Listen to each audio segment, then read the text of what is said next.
Bonjour à toutes et à tous, Fief et cinéphile, et bienvenue sur votre émission consacrée au cinéma d'Alter Ego. Alors ça fait quelques semaines qu'on s'est pas vu, et aujourd'hui on va partir sur un tout nouvel épisode. Sorti dans nos salles obscures le 7 août, voici l'adaptation que tous les fans de la saga attendaient. Borderlands, porté par Eli Roth, se dévoile dans toutes les salles françaises. Nous parlerons donc aujourd'hui de ce live-action très controversé de l'univers éponyme de Borderlands dans ses tournées.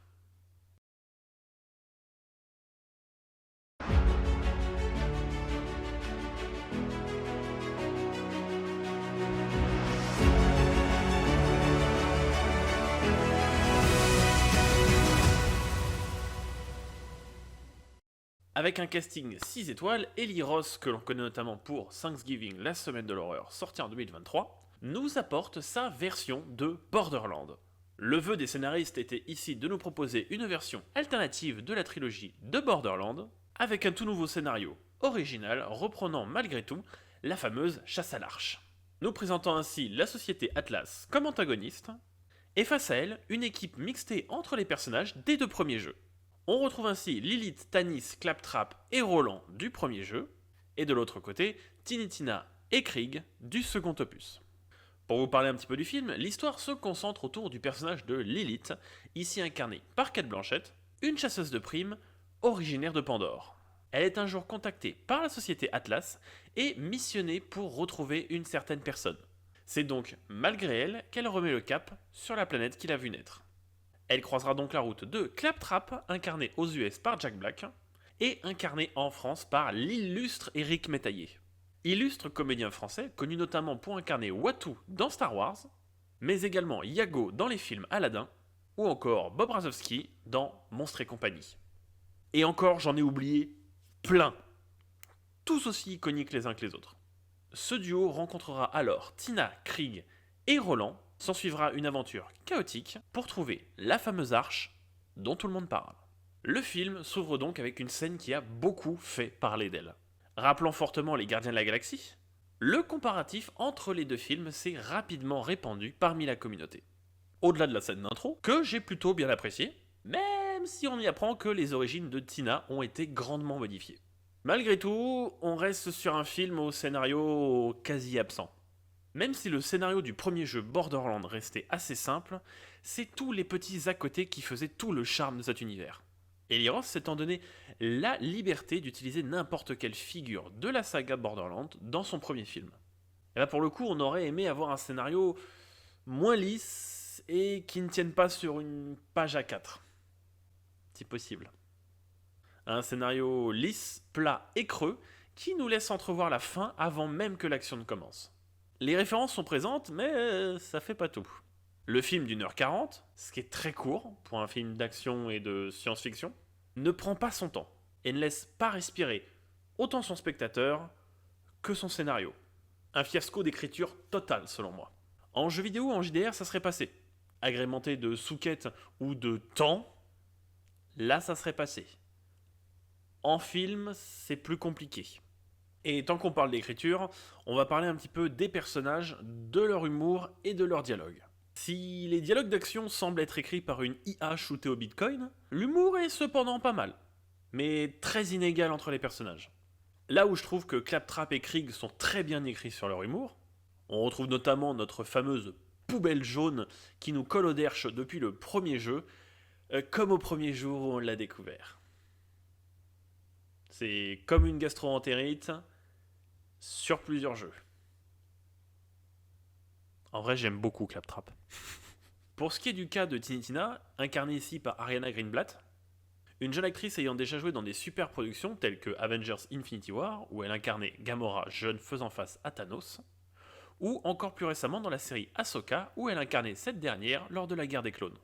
Si autant on voit que Greenblatt donne tout ce qu'elle a dans son rôle, son personnage n'en reste pas moins mal écrit. Oubliant tout le sel de la backstory tragique de Tina, on n'y retrouve ici qu'une gamine un peu fofolle et fan d'explosion. Ce qui est un sacré raccourci quand même, connaissant le personnage. Un constat qui est du coup vraiment dommageable quand on connaît la qualité d'écriture de ce personnage dans Borderlands 2. Quant à Lilith, Tanis et Roland, je dois vous avouer que l'écriture de leurs personnages est juste inexistante. Avec des dialogues sans saveur et un humour totalement au ras des pâquerettes. J'ai personnellement ri uniquement des conneries et des blagues de Claptrap et de quelques-unes de Tina et de Krieg. Pour les autres, on repassera. Niveau décor, on retrouve bien l'ambiance des jeux, avec cependant quelque chose d'un peu lisse qui reste dérangeant. Alors que ce film se paie quand même le luxe d'avoir celle qui s'est occupée des décors sur le Dune de Villeneuve en 2021. Je parle bien sûr de Susanna Sipos, ayant gagné l'Oscar des meilleurs décors en 2021. Récompense qu'elle a gagnée avec Patrice Vermette, son collègue de travail sur le film Dune. Donc on s'étonne un peu de l'avoir ici. Après, on va pas jeter la pierre sur tout non plus, les visuels rajoutés pour les décors sur les plans larges sont magnifiques. Pour ce qui est des effets spéciaux du film, il y a quelques points à revoir. Pendant la majorité du film c'est ok, c'est cependant durant les phases de mouvement des personnages que on voit que c'est fake. Et ça transforme totalement certaines scènes d'action qui sont censées paraître un peu stylées ou certaines scènes tragiques en quelque chose de totalement ridicule. Les gens qui ont vu le film verront parfaitement les scènes dont je parle. Malgré ses reshoots sans son réalisateur, le film aurait dû se donner plus de temps pour son scénario et surtout pour sa post-prod. Et surtout pour son scénario aussi. Et sur la post-prod.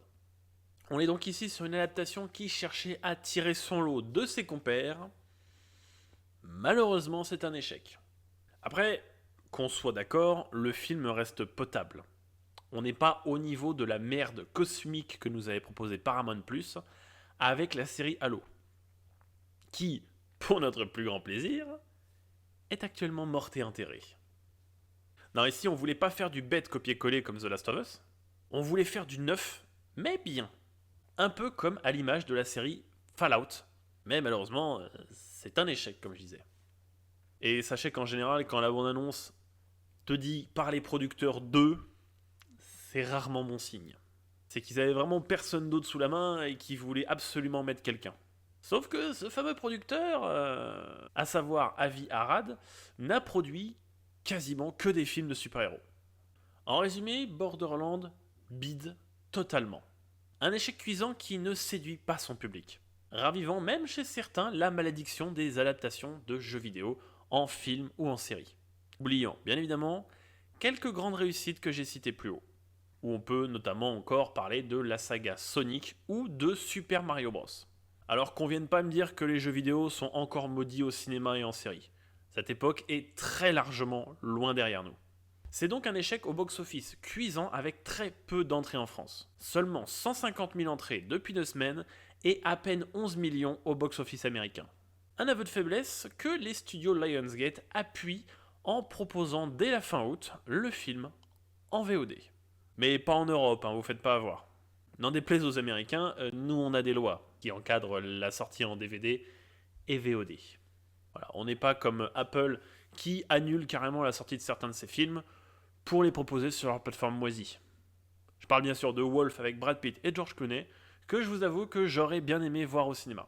Mais on arrive dans une période où le cinéma américain ne croit plus en ces salles obscures et préférant blâmer le public plutôt que la qualité de leurs produits, nous proposent leurs films uniquement sur plateforme de streaming. Alors le débat plateforme de streaming cinéma, je l'ai eu pendant un moment. Pour moi, les plateformes de streaming sont quelque chose de complémentaire au cinéma. C'est comme un peu la radio et la télé, l'un ne va pas remplacer l'autre. Mais c'est juste que certains films qui n'auraient pas pu sortir sur grand écran, en Europe ou aux États-Unis par exemple, peuvent se permettre une sortie internationale sur ces plateformes. Je pense bien sûr à la récente adaptation de Nicky Larson, en City Hunter. Je parle de l'adaptation Netflix de Yuichi Sato. Pour ce qui est de la prochaine grosse adaptation de jeux vidéo, ce sera une suite. Je parle bien sûr de Sonic 3 qui sortira en décembre de cette année et dont la bande-annonce devrait pas tarder à arriver. Pour la prochaine nouveauté, nous découvrirons en 2025 Minecraft, le live-action porté par Jason Momoa et Jack Black. Pour le meilleur ou pour le pire, ça seul le temps nous le dira. Et pour Borderlands, je pense qu'il faudra attendre au moins une bonne décennie avant de pouvoir revoir la saga sur télévision ou sur grand écran. Et pour patienter, ne vous en faites pas, Gearbox vient à votre secours avec l'annonce de Borderlands 4. Et ça, pour le coup, c'est une valeur sûre. En tout cas, merci à tous et à toutes d'avoir écouté ce nouvel épisode de C'est tourné, l'émission d'Alter Ego dédiée au cinéma. Si ça vous plaît, n'hésitez pas à mettre un pouce bleu ou un commentaire, à partager la vidéo, à vous abonner. Ça m'aide énormément, ça me montre que mon travail vous intéresse, et moi, je n'en sors que plus heureux de ça. En tout cas, merci à tous encore une fois, et à la prochaine dans C'est tourné.